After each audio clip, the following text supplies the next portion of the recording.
Hello, everybody, and thanks for attending this webinar. My name is Chetan Kapoor, and I'm Product Manager with the AWS EC2 team. In this webinar, we'll take a closer look at our P3 instances and how they're helping data scientists, researchers, and developers significantly lower their time and cost to train the machine learning models and speed up the development process and bring their innovations to market sooner. We'll start with a quick review of some fundamental machine learning concepts. We'll jump into some technical details around these instances, and then we'll also cover how you can quickly get started with using them.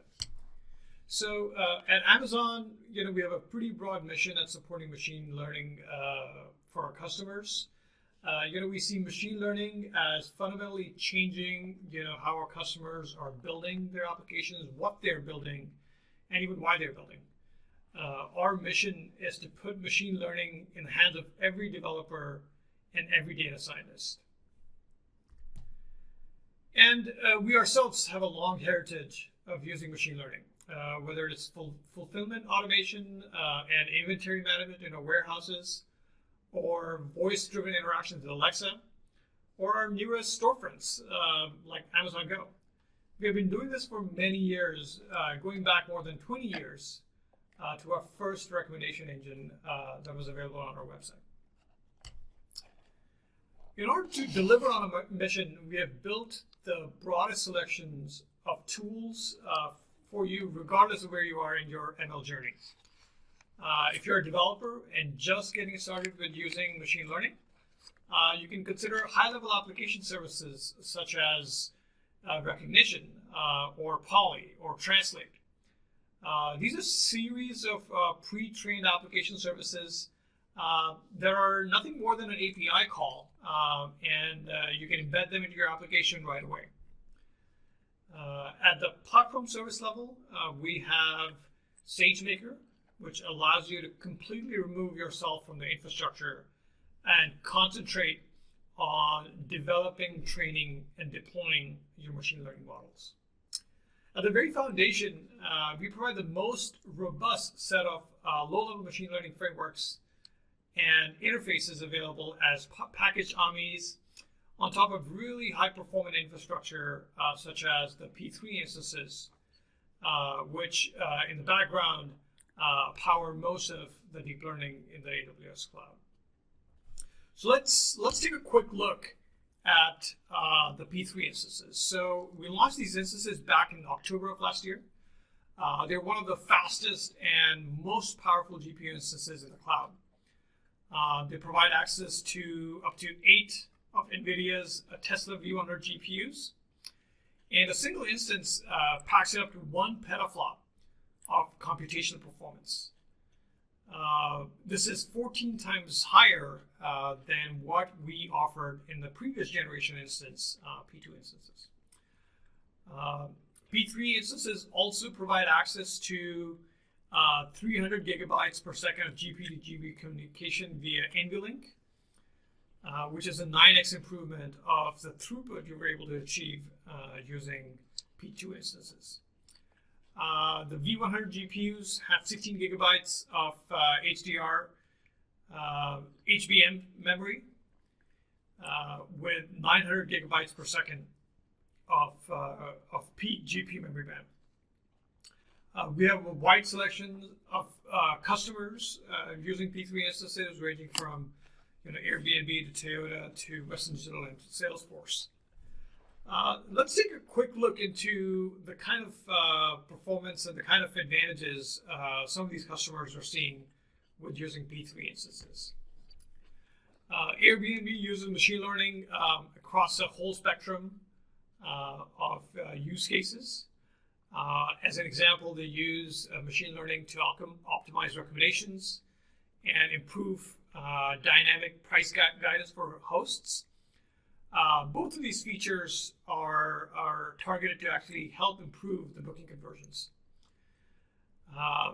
For their workloads, they have developed custom machine learning models. And with P3 instances, they have been able to train their models significantly faster allowing them to bring more features and capabilities to market sooner, while at the same time reducing cost. Toyota Research Institute is focused on improving the quality of human life through using AI for automated driving, for robotics, for material research. TRI saw a 4x faster time to train using P2 instances with P3 instances. This has given them the ability to optimize and retrain their models quickly and deploy them in their test cars and simulation fleets for additional testing. Coupled with the pay-as-you-go model translates to a significantly lower operating cost for TRI. Before we jump into the details of our P3 instances, I want to take a few minutes to touch upon some core concepts around machine learning. This will help us understand the kind of value that P3 instances bring for training machine learning models. Now let's assume that we were in the process of building a recommender system. In this case specifically, we want to predict what star rating a specific user will give a specific movie. And we want to use this prediction to actually recommend movies for a specific user, movies that they are most likely going to like and hence watch, ultimately delivering a better value for these users. So how would you go about doing or building such a recommender system, right? Fundamentally, what you really want to do is, have a function like this, where, I'm calling it predict rating, where for this function, you give it the user input along with the memory input, and then calculate what rating the user would have given it. And the real question is, how do you do this? How do you go about, building such a system that will actually make or come up with these recommendations and predictions?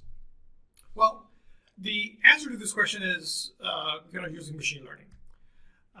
What you would really like to do is have a model that is trained using data sets where you have known user and movie pairs, rating pairs, and you would train that model and then eventually deploy into production, where in this case, you would run that model, give it an input A, and give it the movie M, and when it executes, it's actually going to return the actual prediction rating. Now, how do you go about doing this? Fundamentally, you start with a training data. Now, this is an example of a concept called supervised learning, where you're using data, known data, and trying to train a specific model that you have built. So the training data that you begin with is basically examples of correct data. Then you go through the process of training, which is computationally intensive, and in the end, you actually get a model. And once you have a model, you feed it the input data and have that model make predictions for you. Now, this is obviously a very high-level generalization of what it is involved in building and training a machine learning model. But I want to give a high-level context of what it actually takes from an overall process perspective. Now, when you're in the state, you might be interested in understanding, well, how good are your predictions? If I like a specific movie and the system is telling me that I might like these other movies, how good are these predictions? And how well do they map to a user like myself? Well, to answer that question, it actually, we have to go back a couple of levels, where the original data set that you have, which is all labeled, it has the data along with the rating or the specific value that is associated with that data. In the case of a recommender system, it might be movies and ratings for these movies, or it could be images, where in a specific image you have annotated or marked the content of those images, where it could be, for example, in a picture of cats and dogs, you've actually identified the pixels that represent a dog, and those set of pixels that represent a cat, and then you have this large data set that is supposed to be representative of your data that you actually might see when you deploy this application, right? So you start with the label data, and you don't take all of it. You take probably 2/3 of the data and use it to actually train your model. And what you get is a trial model. Once you have that, you would actually take the remaining portion of the labeled data and then give it to the trial model. So in this case, the model during the training process has never seen this new data set. But you as a user, you as a developer, you already know what the correct answers are supposed to be. So when you take this test data and run it through your model, you actually get results of what the model would actually predict. You can compare these results with the ground truth that you already know because this data set was labeled, to come up with an accuracy. And this will help you understand, how good of a model you have built and how well it actually generalizes across wide degree of data set. So once you have the accuracy, you can understand it, you can take a look at it, you can evaluate how well it kind of meets your business objectives. And in some cases, you might actually want to go back to this training process again, where you might need to retrain your models either based on new data set that is more comprehensive, more representative of the test data you're going to see, or perhaps you're gonna optimize the actual model you have built, change up the layers, change up how the layers are connected to each other, and change up the parameters associated with that model itself. So fundamentally, the machine learning process, starts with, an outline of what is the specific business problem you're trying to solve. From there, you would actually frame it down to how you want to use machine learning to help you. As we discussed earlier, data is a pretty significant component of machine learning. There's a common saying in the field that your model is only as good as your data. So there's a decent amount of emphasis on understanding how you're going to collect your data, how are you going to integrate it from your overall application perspective, how are you going to clean it, how are you going to annotate it, and how you're actually going to use it for training your model. In the training section, again, there are a lot of different dimensions you will need to adjust. Right from adjusting the features you want to kind of have that model be responsive towards, to the actual process of training that model, including some hyperparameter optimization. And then you would review it and how well this model is doing. If the model meets your business objectives, you would actually go ahead and deploy that model in your production application. If not, then you would actually go through the process again of reviewing your data set, reviewing your features, reviewing the parameters of your model, and going through that process again. Once deployed, your model is going to be deployed in production and will be ready to receive input data for it to actually make production calls on. But as you can see, machine learning is an iterative process where you have to experiment with a few different combinations of either data sets or the actual model you're building. And then fundamentally, machine learning, from a time it takes to actually have a model that is of adequate accuracy, takes a while. So when it comes to training of the machine learning models, this could sometimes take up to days and even weeks. So a little bit background on that. When it comes to training machine learning models, we can go back, a few years to look at AlexNet, which was created back in 2012. It provides at that time it provided 5 convolution layers, and was considered a pretty large model back then, with 60 million parameters and 650,000 neurons. AlexNet actually won the 2012 ILS VRC competition, where different models were actually competing to achieve different accuracy levels for their predictions. This specific model was actually trained using 2 NVIDIA GTX 580 GPUs, and it took nearly a week to train.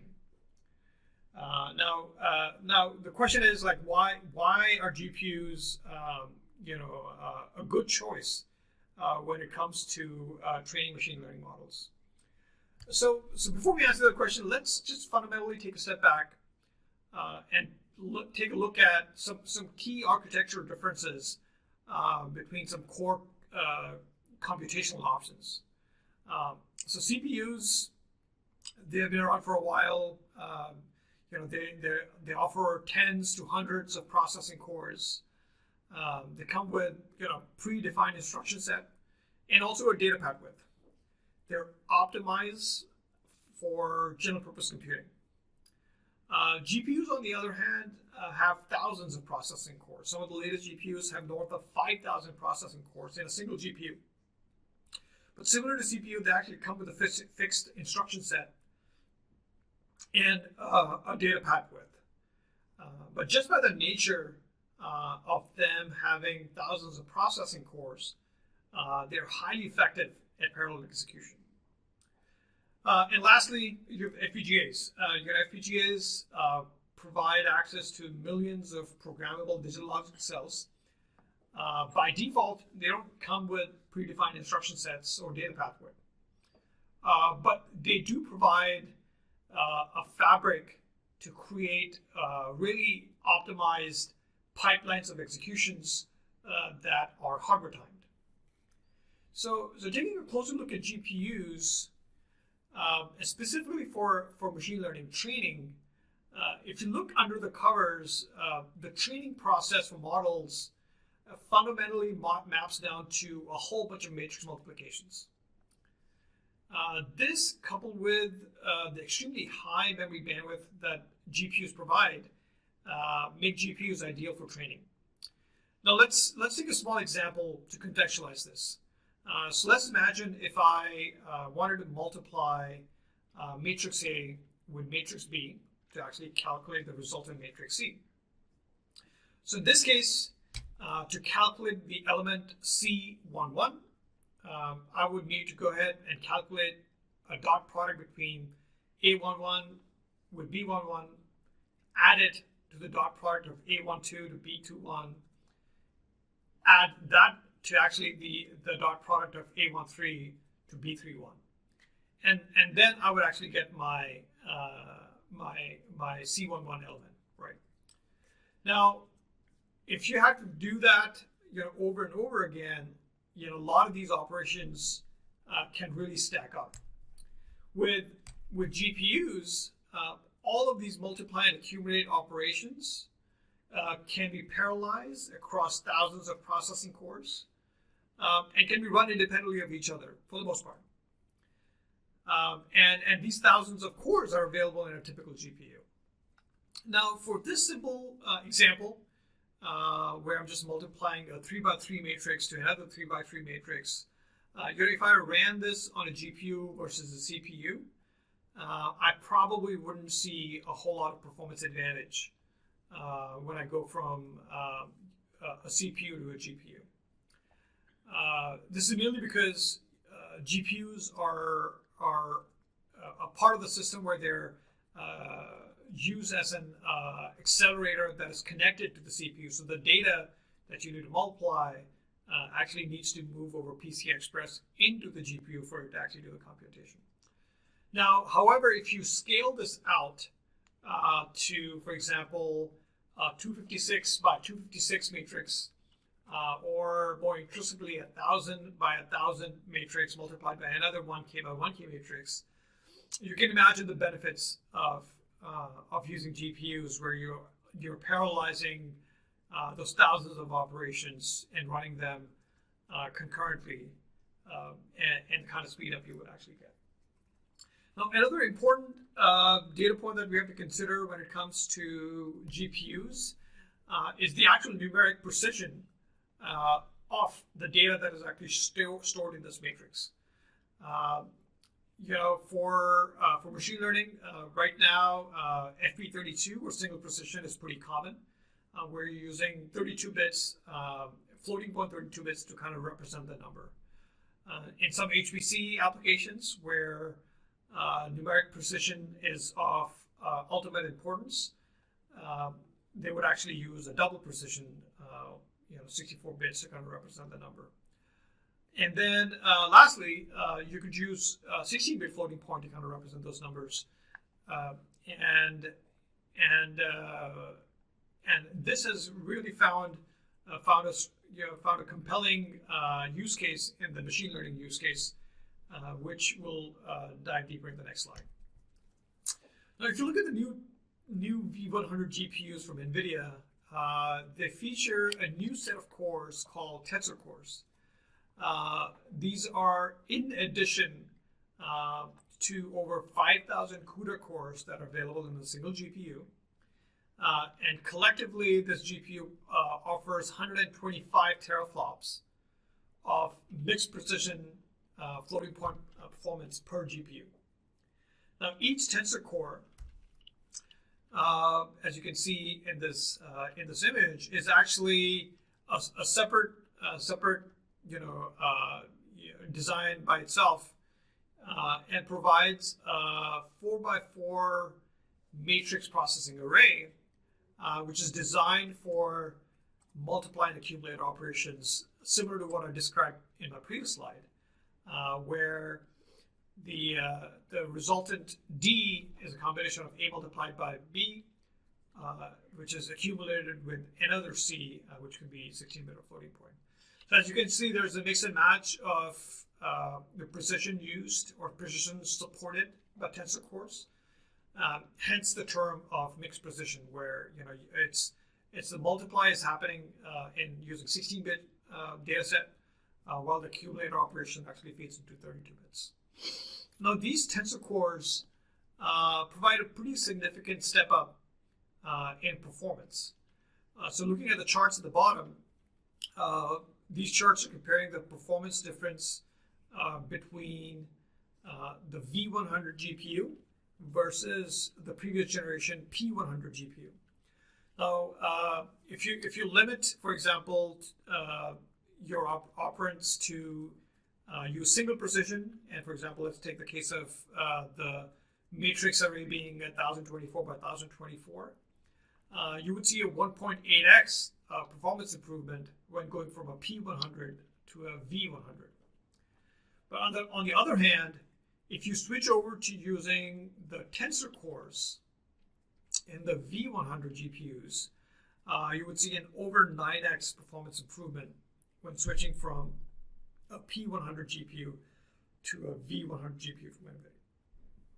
So a pretty significant performance improvement for machine learning applications that can take advantage of mixed precision. Now let's take a closer look at the P3 instances, and let's take a look at the features and some of the unique differentiating capabilities they provide. So as a quick recap, again, we mentioned they provide up to 8 V100 GPUs, support up to 1 petaflops of computational performance, and you support NVLink for GPU to GPU communication. P3 instances are available in 3 different sizes, with the smallest one being the P3.2 XL instance. It provides access to a single V100 GPU. Along with the GPU in that instance, we have packaged 8 vCPUs and 61 gigabytes of system memory. It supports up to 10 gigabits of network bandwidth, 1.7 gigabits of EBS bandwidth for instant storage, and has an on-demand price of $3.06. You could also consider using these instances as reserve instances and get up to 60% discount from on-demand prices. The largest instance size that we have available is the P316XL, which provides access to 8 GPUs, supports NVLink for peer-to-peer communication, adds 64 vCPUs and almost half a terabyte of RAM. With P316XL, we support 25 gigabits of networking capability and 14 gigabits of EBS bandwidth. It's interesting to note that P3 instances are also supported via spot instances, where you can actually get up to 70% discount off on-demand prices. From a regional availability perspective, they're currently available across 8 regions at scale, which allows you to actually train or build your machine learning models and train them where your data is available. They're supported across all major frameworks, such as TensorFlow, MXNet, PyTorch, Caffe2, and CNTK, and are also able to support almost all types of neural net models, CNNs, RNNs, or GANs as an example. A quick recap on EC2 pricing and usage options. On demand, it's pretty straightforward, where you would actually pay for your compute capacity by the second. There are no long-term commitments or upfront payments as needed. And you can increase and decrease your compute capacity depending upon the time of, depending upon the application, and only pay the hourly rate. Reserve instances can provide you up to a 60% discount from on-demand prices. And you have the option to actually purchase RIs when you specify a specific availability zone and actually get a capacity reservation. So in this case, it gives you increased confidence in being able to kind of launch instances when you need them. They come in a couple of different term limits. You could purchase RIs for a 1-year or a 3-year term to actually reduce your total computing costs. And then lastly, spot instances allow you to request spare EC2 computing capacity for up to 70% discounts. The only difference between on-demand and spot instances is that the spot instances can be interrupted by EC2, and we'll give you a 2-minute heads up when we think we need the capacity back. So applications that are flexible with respect to their start and end times can take advantage of spot, which doesn't come with any term commitments, but at the same time can get you significant discounts from on-demand prices. Now, jumping back into some of the details around P3 instances. P3 instances for GPU to GPU communication use NVLink. Our previous generation P2 instances actually used PCI Express for peer-to-peer or for GPU to GPU communication. And this is really important because, if you have a really powerful GPU in your system, you want to make sure that that GPU is actually kept busy and has enough data to operate on. So this data for these GPUs could be coming from the host or could be coming from its peer. It could be another GPU that has done an operation that another GPU might need to consume and operate on. So for GPU to GPU communication, for P3s, we support NVLink, which has a total throughput of 300 gigabytes per second. As compared to P2, that's almost a 9x, over a 9x improvement. We have also concentrated on making sure we have enough host to GPU bandwidth, where we use 4 PCI Express Gen 3 link to actually connect to the 8 GPUs that are available in our system. This is almost a 4x to an 8x performance improvement over P2 instances. Let's take another look at NVLink and how it actually benefits machine learning applications, specifically around peer-to-peer communication. A P3 host is a dual-socketed machine where we have 2 sockets represented by CPU 0 and CPU 1. These are based on Broadwell CPUs. And each CPU has by 16 Gen 3 links that connect to downstream PCI Express switches. A single switch, in turn, then connects to 2 downstream GPUs. So in this example, you have GPU 0 and GPU 1 that are connected to a PLX switch, a PCI Express switch, which in turn connects to CPU 0. That topology is replicated for GPU 2 and GPU 3, and that same entire topology is replicated for CPU 1. NVLink, as an interconnect, layers on top of PCI Express and provides point-to-point communication between GPUs. Let's take a couple of examples to understand how NVLink can provide more bandwidth and lower latency than PCI Express for GPU to GPU communication. Let's imagine that you would want to transfer a small data set from GPU 0 to GPU 3. If you were to use PCI Express, the data set would actually traverse up the PCI Express root complex, go into the CPU, get switched over, and then make its way down to GPU 3. With NVLink and its point-to-point interconnect between GPUs, the data will straight away move from GPU 0 to GPU 3. Now, this example gets even more interesting if you want to share data across NUMA nodes. So let's imagine the case where you want to move the data from GPU 0 to GPU 6. Similar to the previous example, the data is going to go up the root complex, get switched over to the other CPU using QPI. It's most likely going to require a mem copy, and then eventually make its way down to GPU 6. With NVLink, similar to the previous example, this is a point-to-point connection, and the data will directly transfer from GPU 0 to GPU 6. So as you can imagine, this provides a really high bandwidth interconnect between GPUs, while at the same time it optimizes latency. Now, with respect to machine learning applications and P3s in general, the other important attribute to consider is storage.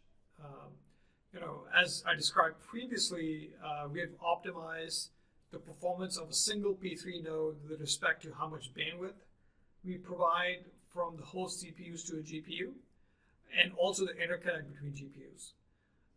Another really important attribute is the storage options and how you would actually source the data into a P3 16XL instance and consume it for your machine learning training applications. So in this case, as AWS, we have a wide portfolio of storage options. You could consider using EFS, which is a highly available multi-AZ network-attached elastic file system.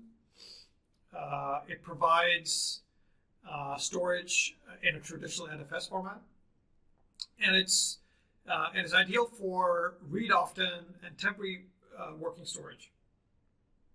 You could also consider using EC2 and EBS as your data source. In EBS, you have a whole range of volumes you could pick from. you'll have the option to use IO1 volume type, which uses high-performance SSDs in the background, and scale your IOP needs that you might need for your application. And then you have S3 and Glacier. Both offer secure, durable storage options, object storage, and you could pick between S3 and Glacier based on your usage patterns and how frequently you're going to access the data and what kind of performance and retrieval times you need. Now, let's understand, let's take a look at how P3s can help with lowering training times. So as a quick recap, we talked about how in a typical development process of a machine learning application, developers and machine learning practitioners often need to go through several iterations of optimizing their data, optimizing their models, going through the training process to actually get to a point where they have sufficient accuracy for their model. In this iterative process, the training times become super important. If it's going to take you a week to train your machine learning model or several days, then that's going to limit how agile you can be in your development process and how quickly you can iterate on new features and capabilities. So comparing GPU performance across P3 and P2 instances, you would see that there's a pretty significant performance difference between the P3 instances which use the V100 GPU and P2 instances that use the K80 accelerator. Factoring in the mixed precision performance that P3s provide, there's almost a 14x performance improvement between V100 and K80s.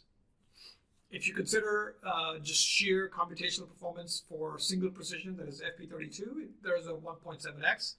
And if you consider FP64, there's a 2.6x performance improvement between P2s and P3 instances. Now, how does this all map to actual training times? So here's an example where we are using ResNet 50 model, which we are training using synthetic data, and seeing how well P3s perform as compared to P2.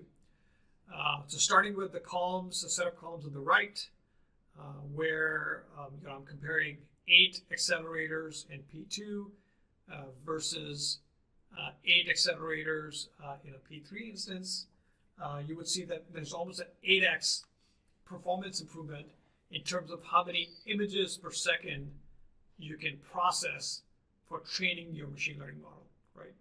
So with P3 instances, you can process almost 7,000 images per second, as compared to about 850 for P2 instances. So a pretty significant improvement. This throughput also maps directly to the overall time to train. Specifically talking about being able to kind of train that model down to similar accuracy levels for P2 versus P3s. Now, if you're looking to continue to scale your performance, like I mentioned earlier, with a single P3 instance and Volta GPUs, customers can cut down their training times from days to a few hours. But we have customers even who don't want to stop there, right? A few hours, might be sufficient in some cases, but customers are continuing to request for shorter and shorter training times as it gives them more agility in developing their application. So in this case, you could consider using distributed training, which involves using multiple P3 instances, high-performance networking and storage solutions to actually run a distributed training job. using this architecture, you can cut down your time to train from hours into minutes. As an example, we recently published a blog that is referenced below, where we were able to cut down training times of Resident 50 to 47 minutes using 8 P316XL instances. Keep in mind, a couple of years back, trying to achieve this level of performance would require hundreds of GPUs to actually run in a synchronized fashion using custom, closely coupled infrastructure. So it's pretty exciting that we were able to demonstrate this performance for our customers, and while attaining the state-of-the-art accuracy. On the right, this chart kind of represents the scaling of the performance we are seeing, where, like I referenced in the previous slide, with 8 GPUs, we're seeing roughly around 6,500 to 7,000 images per second, and that performance is scaling practically linearly across the number of nodes, where with 64 GPUs, we're talking about 8 P316XL instances running, achieving almost 44,000 images per second. To get started with using AWS P3 instances, you can consider using our deep learning AMIs. These AMIs, or Amazon Machine Images, are ready to use, easy to launch, come with the latest distributions of all the common frameworks such as TensorFlow, MXNet, PyTorch, Caffe2, and there's no additional charge for using this AMIs. And they can significantly boost your ability to get up and running with machine learning. So let's take a quick example of how you would actually use EC2 in conjunction with the deep learning AMIs to actually run a quick training job. In this case, I'm actually going to demonstrate using P3 instances with the deep learning AMI and use MXNet to run a synthetic training job using P3 instances. So I'm going to switch over to my AWS console. I've already selected EC2 as a service. I'm going to go ahead and actually launch an instance. So I'm going to click on launch. From this list, I'm going to select the deep learning AMI version 12. I'm going to down select the instances I want to use for this training job. I'm going to select GPU compute. And then I'm going to go ahead and select P316XL as the instance I want to use for this training run. I'm going to keep all of these parameters as default. For storage, the root volume that is on the P3 instances, in this case, by default, it selects the GP2 volume. I'm actually going to bump up the storage capability to 200 gigabytes. I don't need to add tags. I'm going to use an existing or default security group. And I'm going to launch my instance. This dialog is requesting for me to select the key value pair I want to use to access. I already have a key value pair created, and I'm going to use that for this demonstration. And just like that, in a few clicks, I've got a P316XL instance that is in the process of being launched with 8 V100 GPUs.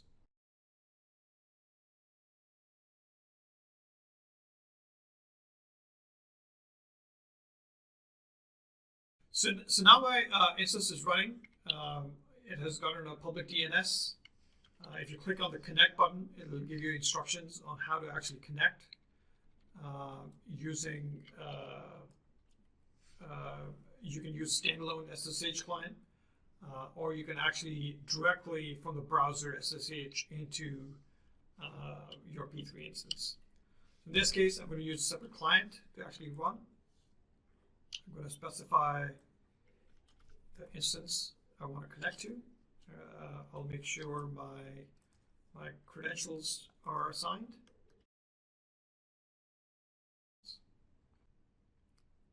So now I'm going to connect to this instance.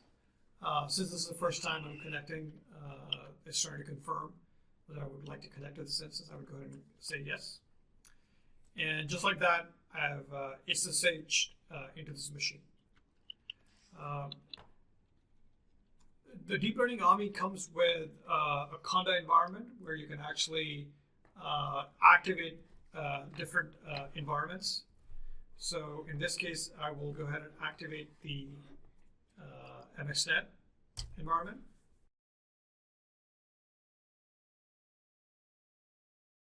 And now, once my environment is loaded, I'm going to go ahead and clone a GitHub repo, which is available which is made available by the MXNet team, which has examples that we're going to use. So once that repo has been locally copied on the machine, we'll go ahead and change directory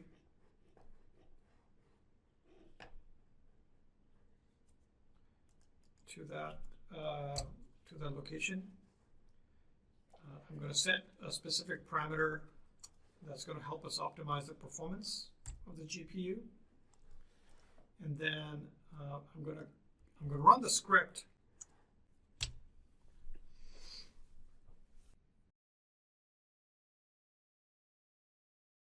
Okay, so with this script running, now we can see that we are processing about 6,000 800 images per second, and this is a pretty significant step up from what P2 instances are able of delivering.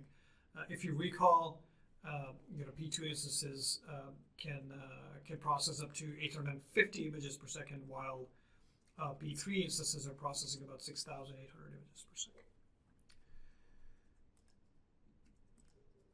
Now, another way to get started with P3 instances is using Amazon SageMaker. SageMaker is a fully managed service that is designed for data scientists and developers to build, train, and deploy their machine learning models into production. With respect to being able to build your models, it provides access to pre-built notebook instances. It also comes with highly optimized and pre-trained machine learning models for you to consume just right out of the box, negating the need for you to build or train your models. For building or customizing your own models, it supports TensorFlow, PyTorch, and MXNet as some of the core frameworks you can actually use. Provides a one-click interface to kick off your training jobs, and also perform hyperparameter optimization. And then lastly, it provides a deployment mechanism for taking the pre-trained model or the model that you've customized and deploying into production at scale. So provides fully managed hosting at scale for your production applications. So as a summary, it's an end-to-end machine learning platform. It's zero setup. It's a very flexible environment where you can use our pre-trained models or build your own models and train them. And that comes with a pay-by-the-second usage model. So as a conclusion, P3 instances, like I mentioned earlier, are one of the fastest and most powerful GPU instances in the cloud. They provide up to 1 petaflop in a single instance, allowing you to train your models in hours instead of days. And you have the option to scale out to use multiple P3 instances to reduce your training time further and enhance your team's productivity. From a cost angle, it supports on-demand, reserve instances, and spot instances, which give you up to 70% discount from on demand, and can provide a significant cost savings as compared to alternative options for training and machine learning models. It's a highly versatile platform where it supports all of the most common machine learning frameworks. Can be used to train different model types such as CNNs, recurrent neural nets, and GANs. From an ease of use perspective, like I mentioned, you can actually use SageMaker for end-to-end workflow. Alternatively, quickly get started with AWS Deep Learning AMIs. P3 instances are broadly available across 8 regions, and they've seen a significant adoption by the ML community and are currently the most popular platform for running TensorFlow. From a summary perspective, we talked about machine learning for the most part. You have different types of machine learning applications that can benefit from P3, such as image and video recognition applications, or development of autonomous vehicle systems, or natural language processing, or even recommender systems, as we previously discussed. They're also highly applicable for high-performance computing applications such as CFD, financial analytics, weather simulations, and computational chemistry. Thank you. We appreciate your time, and now we will take some questions.